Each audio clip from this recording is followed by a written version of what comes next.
बिल्लू भैया आया बहुरानी। बड़ा दुख देना नथनिया ने।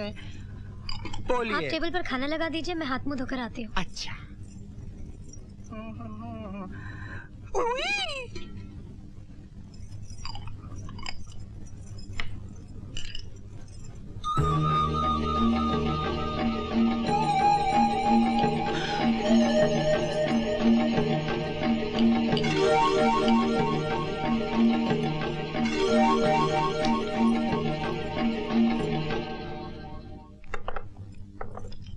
खाना आज भाभी ने खुद अपने हाथों से बनाया है। लो बेटा, ये लीजिए। अरे भैया को भी दो ना सब्जी। ये ले बेटा।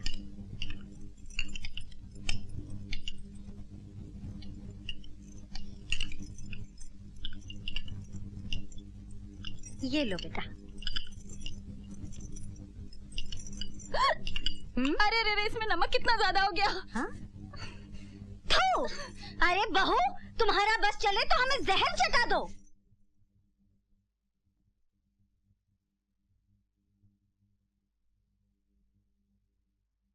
माँ जी, नमक कुछ ज्यादा हो गया क्या? कुछ नहीं, बहुत ज्यादा हो गया।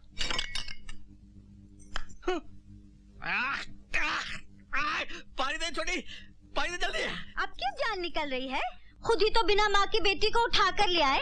अरे माँ होती तो बेटी को खाने पीने के तौर तरीके सिखाती ना। सब तुम्हारा ही किया धरा है, भोगो आप। अरे मेरी तो ये समझ में नहीं आता कि सारी बातें घूम फिर कर मुझ पर क्यों आ जाती हैं। माँ जी, मैं फिर से खाना बना दूं? बस बस रहने दे बहू, खाना हम बना देंगे। तू सिर्फ बर्तन साफ कर दिया कर। जी। याद रहे, मैंने बर्तन साफ करने के लिए कहा है, तोड़ने फोड़ने के लिए नहीं। हाय दैया, बेचारे के हाथन की मेहंदी तक नहीं छूटी है और इतना ढेर सारा काम। बाप रे बाप, इतने बर्तन। आओ, लगता है चौधराइन ने पड़ोसियों के बर्तन भी इधर से मंगा लिए। क्यों, हमारे अपने घर में बर्तन कम है क्या? वैसे भी अपना काम खुद ही करना चाहिए। काम करते रहने से सेहत भी ठीक रहती है और रात को नींद अच्छी आती है। और एक बात तुम दोनों कान खोलकर सुन लो, खबरदार जो मेरे घर के मामले में टांग अड़ाई तो, समझे? अरे इतने बर्तन। जाओ, चलो यहाँ से। आ जाते हैं पता नहीं कहाँ से मुंह उठा के। बड़े आए थे उसके हमदर्द बनके। लेकिन एक बात तो है मम्मी। क्या? तुमने बेचारी को कुछ ज्यादा ही बर्तन दे दिए हैं। अरे मैं तो और देने वाली थी ताकि रात भर घिसती रहे। वैसे भी निरंजन रात भर आने वाला नहीं है। वो कहाँ गए हैं? बैंक मैनेजर से मिलने गया होगा। इसी महारानी की वजह से तो सारा मामला खराब हुआ है। मैनेजर को पटाने के लिए दारू वारू पिलाएगा और सुबह को लौटेगा। माँ, खाना तैयार है। अच्छा चलो।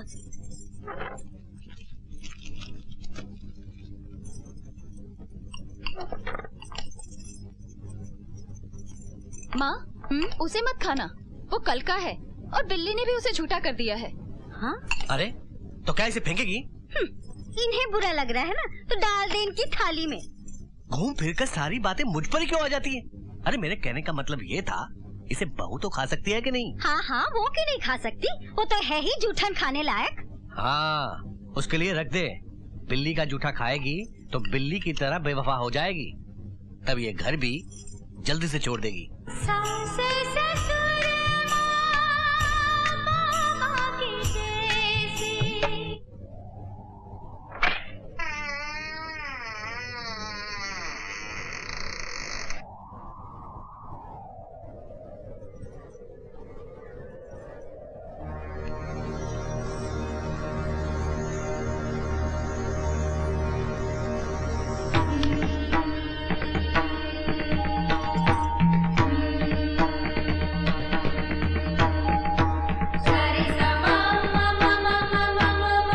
बहू, क्या बात है? माँ जी, मैं आप लोगों से कुछ कहने आई हूँ। कहो। मुझे मालूम है कि मैं जितना सहूंगी आप उतना ही ज्यादा जुल्म करती जाएंगी, फिर भी मैं आपका हर जुल्म सहती जाऊंगी। अगर आप ये सोचती हैं कि आपके जुल्म करने से मैं ये घर छोड़ दूंगी तो आप ये गलत सोच रही हैं। एक बात याद रखिए, मैं इस घर में कोई शोभा की चीज नहीं जो बाहर निकालकर फेंक दी जाए। मैं इस घर की दीवार या छत भी नहीं जो तोड़कर नई बना ली जाए।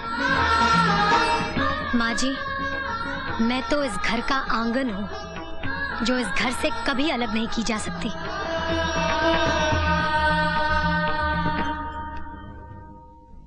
देखा देखा कैसे मुंह पर चोट करके चली गई। सब तुम्हारी वजह से हुआ है। मुझे ये समझ में नहीं आता कि हर बात घूम फिर कर मुझ पर क्यों आ जाती है। सबसे पहले तुम ही गए थे ना उसे देखने और आकर बोले साक्षात सरस्वती है। अभी का रूप देखा, दुर्गा लग रही थी। अब तो इसे निरंजन से ही ठीक कराना होगा। नहीं, मैंने खून नहीं किया। जब मैं अंदर गया तो उसका खून हो चुका था। ये सच है कि मैं मीना भाई के कोठे पे गया था। ये गलती मैंने जरूर की, लेकिन मेरा यकीन मानो, मैंने उसका खून नहीं किया। नहीं किया मैंने उसका खून। मेरे खिलाफ साजिश की गई है। मैं मरना नहीं चाहता पूजा। चलिए मैडम, मुलाकात का वक्त खत्म हो चुका है। पूजा, मैं मरना नहीं चाहता। मैं मरना नहीं चाहता पूजा। मैं मरना नहीं चाहता पूजा। मैं मरना नहीं चाहता। मैं मरना नहीं चाहता।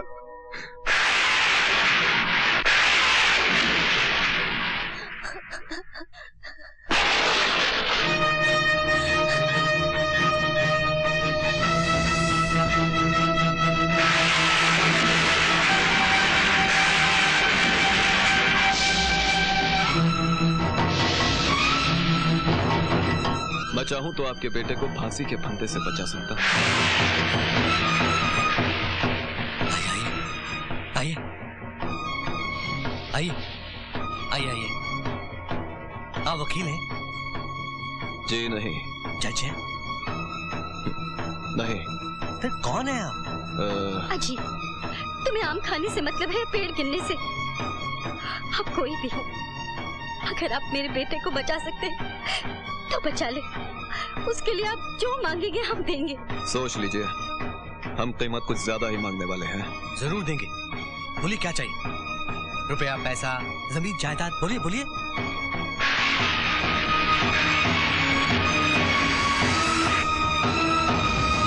मुझे एक रात के लिए आपकी बहू चाहिए। क्या? एक बूढ़े बाप के लिए जवान बेटे की लाश से भारी और कोई चीज नहीं होती। अपने इन हाथों की ताकत को संभाल कर रखिए, वरना अपने बेटे की लाश कैसे उठा पाएंगे? अब तो इन कांधों पर शॉल भी नहीं रख पाते, फिर बेटे की अर्थी कैसे रख पाएंगे? वैसे फांसी से ज्यादा तकलीफ नहीं होती, सिर्फ गर्दन जरा सी लंबी हो जाती है और जबान थोड़ी सी बाहर आ जाती है। लेकिन घबराने की कोई बात नहीं है चौधरी साहब, आपको ज्यादा परेशानी नहीं होगी, क्योंकि कफन और लकड़ियां तो आप खुद बेचते हैं। अगर आप अपने बेटे की जिंदगी बचाना चाहते हैं तो ये रहा मेरा पता।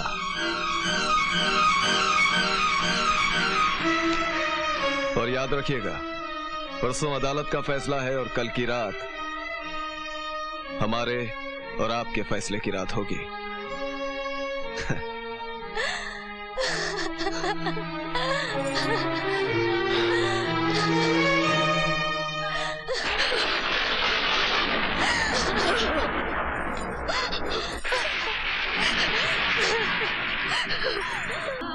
तुम मेरे बेटे को बचा सकती है माँ।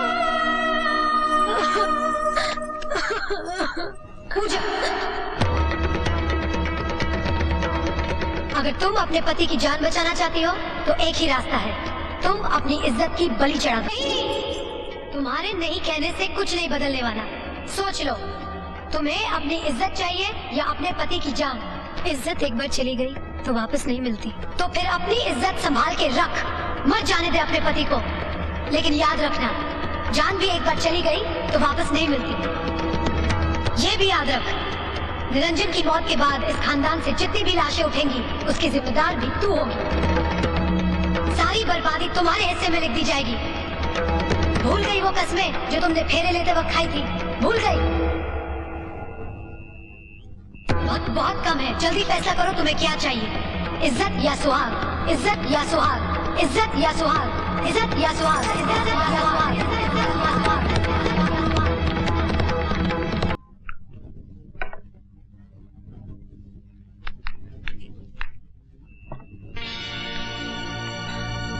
आइए, कम इन प्लीज।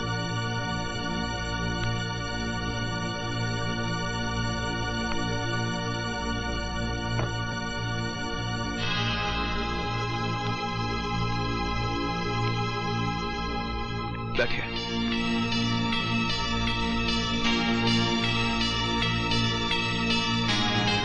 मुझे विश्वास था कि आप आए और आप आ गई। इस तरह से मेरी तो जीत हुई। मर्द की जीत तब होती है जब उसकी मर्दानगी की जीत हो। अगर मैं आपको बहुत पसंद आ गई थी तो मुझे अपने प्यार में इतना पागल कर देते कि मैं आपके पास भागी चली आती। तब आपकी मर्दानगी की जीत थी। लेकिन ये क्या, किसी को सफेद कफन पहनाकर अपने पास बुला लिया। ये आपकी मर्दानगी की हार है। हाँ, ये आप मेरा ये एल्बम देखिए, मैं अभी आता हूं। देखिए, आप यहां से बाइज्जत जा रहे हैं और कल निरंजन भी अदालत से बाइज्जत रिहा हो जाएगा। आप फिक्र मत कीजिएगा, ठीक है? जाइए।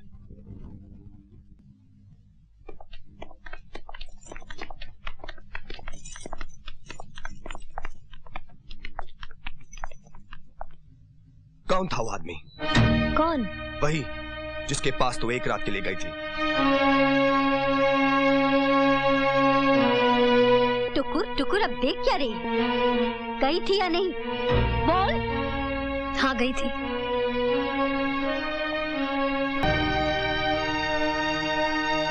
ये बोलते वक्त तुझे जरा भी शर्म नहीं आई? इसे शर्म क्या आएगी? अरे वैश्या भी बाजार में निकलती है ना तो चेहरे को आंचल से ढक लेती है, और ये तो ऐसे गर्दन उठाकर चल रही थी जैसे कोई किला फतेह करने जा रही हो। मैंने जो कुछ किया इस घर को और आपको बचाने के लिए किया, इसलिए भगवान को तरस आ गया और मेरी इज्जत लुटने से बच गई। ये उसके घर रात भर रही और उसने इसे छुआ तक नहीं। अरे अगर वो इतना ही दूध का धुला था तो रात को ही तुझे अपने घर क्यों बुलाया? ये मुझे मालूम नहीं। और तू उसे कब से जानती है? मैंने उसे पहले देखा तक नहीं। देखा तक नहीं? कोई आदमी रात के अंधेरे में घर आकर ऐसे ही कह देगा कि मुझे आपकी बहू चाहिए, जब तक कोई पुरानी जान पहचान ना हो? और हमसे बिना पूछे ऐसे ही चली गई उसके पास गुलछर्रे उड़ाने के लिए? यकीन मानिए, मैं पवित्र हूँ। झूठ बोलती है तू। आप जो इल्जाम मुझ पर लगा रही है वो नाजायज है। क्या सबूत है तेरे पास कि तेरे पेट में जो बच्चा है वो निरंजन का है? हाँ हाँ, दे सबूत। अगर आपका बेटा आपसे सबूत मांगे कि वो जिसे बाप कह रहा है सचमुच उसका बाप है, तो क्या आप सबूत दे सकेंगी? आप दे सकेंगी? दुनिया की कोई भी माँ इसका सबूत नहीं दे सकती, तो फिर मुझसे क्यों ये सबूत मांगा जा रहा है? इसलिए कि तू यहाँ से रात भर गायब थी। हमने तो कोई ऐसा कुकर्म नहीं किया। आप ही कहिए, कौन विश्वास करेगा कि कोई रात भर काजल की कोठरी में रहे और उसे जरा भी कालिक न लगे? मान लीजिए कि मैंने पाप किया है, लेकिन क्या ये पाप पुण्य से अच्छा नहीं? नहीं नहीं, मैं इस घर से नहीं जाऊंगी। अरे तुम घड़ी क्या देख रही हो? निकालो इस चुड़ैल को बाहर। चल निकालो इस घर से। मुझे आप अपने से दूर मत कीजिए। छोटे चौधरी, कम से कम ये तो सोचो कि वो माँ बनने वाली है। तो क्या करूं?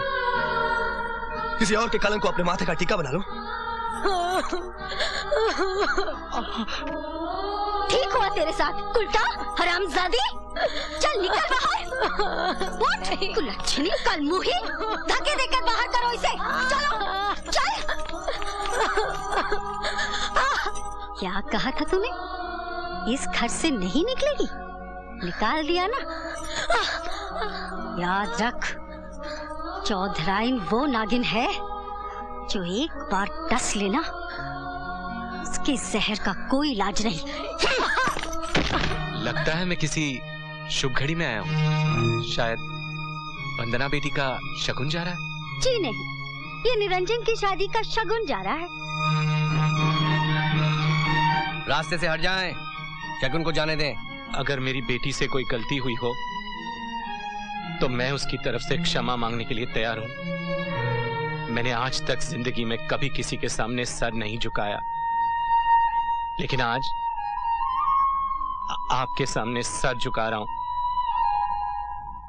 और अपनी पगड़ी आपके चरणों में रखता हूं।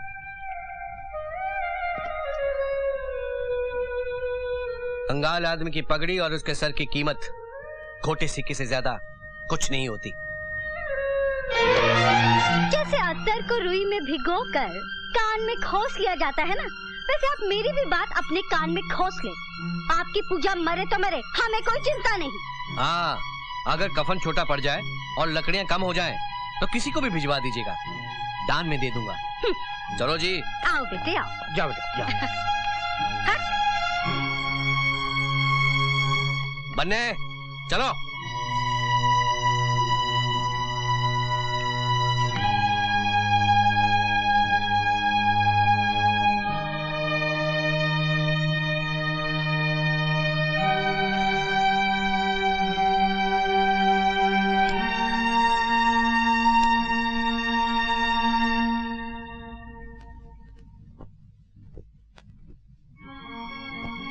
मैं पूजा को उस घर में रख लूंगा, लेकिन एक शर्त है,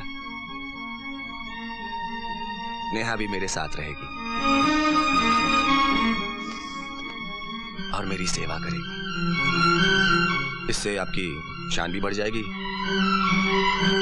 मेरी बीवी और रखेल आप दोनों के बाप कहलाएंगे। समझ में नहीं आता तुम्हें कुत्ता कहूं या सुअर। तुम तवाइफ के कोठे पे जाते तो हो ना, वहां एक कोना है जहां लोग बरसों से पान खाकर थूकते हैं। तुम उस कोने से भी ज्यादा गंदे हो, थूकने के लायक भी नहीं।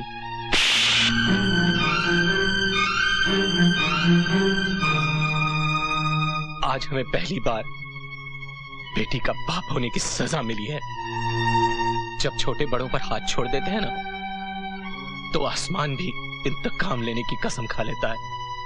चलो बेटी,